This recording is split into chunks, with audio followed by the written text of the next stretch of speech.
বাবা, আমি তোর বাড়িতে গেছিলাম রে বাবু।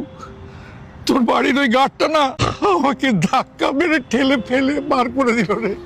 ওকে অনেক বোঝাবার চেষ্টা করলাম রে যে তুই আমার ছেলে শুভ, কিন্তু আমাকে ঘাড় ধাক্কা দিয়ে বার করে দিল রে। আমার কথা বিশ্বাস করলো না রে। তুমি কিছু চিন্তা করো না বাবা, আমি সবটা দেখেছি। তুমি চলো আমার সাথে, আজকে দেখাচ্ছি মজা। চলো এসো।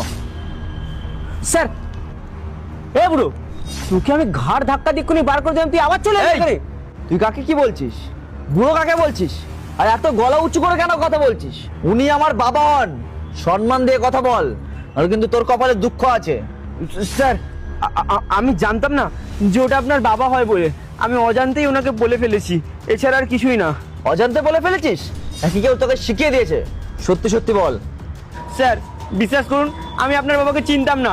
উনি যখন প্রথমবার এখানে আসছিল, আমি দেখে ভেবেছিলাম ওটা অচেনা লোক এসেছে। যখন আপনার বউকে আমি ফোন করলাম, আপনার বউ বললো যে ঘাড় ধাক্কা দিয়ে বের করে দিতে, কিন্তু পরে কি আমি জানতে পারলাম যেটা সত্যি আপনার বাবা। আর আপনার বউ এই যে এই কটা টাকা আমাকে দিয়েছিল মুখ বন্ধ রাখার জন্য। বুঝে গেছি,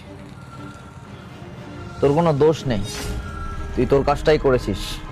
আজকে দেখাচ্ছে মজা। এক মিনিট দাঁড়াও বাবা। কোথায় আছো? বিল্ডিং এর নিচে দাঁড়িয়ে আছে, তাড়াতাড়ি এসো। হ্যাঁ, এখনই এসো। হ্যাঁ বলো, কি হয়েছে? কি হয়েছে সেটা আলাদা করে বলতে হবে আবার? কেন, তুমি চিনতে পারছো না ইনিকে? তুমি ওনাকে এই গার্ডটাকে দিয়ে ঘাড় ধাক্কা মারে বের করে দিয়েছো, আবার উল্টে তাকে টাকা দিয়েছো মুখ বন্ধ করে রাখার জন্য। তোমার লজ্জা করছে না? লজ্জা করছে না তোমার? না, লজ্জা করছে না। যা করেছি বেশ করেছি। এই শোনো, ওনাকে দেখেছো কিরকম পোশাক আশাক পরে এসেছে? হ্যাঁ, আর উনি না আমাদের স্ট্যান্ডার্ডের নয়। আর তাছাড়াও ওনার মতলব না আমার ভালো মতো জানা আছে। প্রতিবার চলে আসে টাকা চাওয়ার জন্য। কি চাও গো? ছেলের টাকা বসে বসে খাবে? পায়েল, অনেক হয়েছে, ফালতু কথা একদম বলবে না। তুমি জানো তুমি কাকে কি বলছো?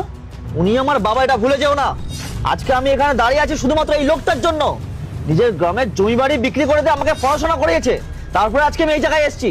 এই যে ভালো ভালো জামা কাপড় পরছো, দামি দামি ফোন ইউজ করছো, রোজ রোজ রেস্টুরেন্টে খেতে যাও কার টাকায়? আজকে যদি এই লোকটা না থাকতো না, আমি এই জায়গায় পৌঁছাতাম না, আর তুমি এগুলো করতে পারতে না। যাই হোক, যা করেছো ভালোই করেছো। যে আমার বাবাকে সম্মান দিতে পারে না, তার সাথে আমি সারা জীবন থাকতে পারবো না। আজকেই আমি ডিভোর্স ফাইল করবো তোমার সাথে। হ্যাঁ, আমিও তোমার ডিভোর্স দেবো, কারণ ওনার সঙ্গে থাকা না আমার পক্ষে পসিবল না। ভিকিরি কোথাকারের। এক্ষুনি বেরিয়ে যাও, বেরিয়ে যাও বলছি, এক্ষুনি বেরাও। চলো বাবা, তুমি ভেতরে চলো।